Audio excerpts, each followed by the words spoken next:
বিধায়কের মানবিক মুখ।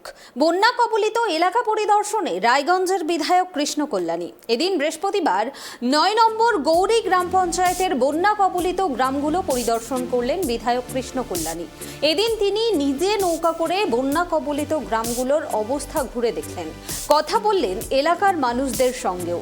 শুধু তাই নয়, এদিন বন্যা কবলিত গ্রামের মানুষদের পাশে থাকার আশ্বাস দেন বিধায়ক।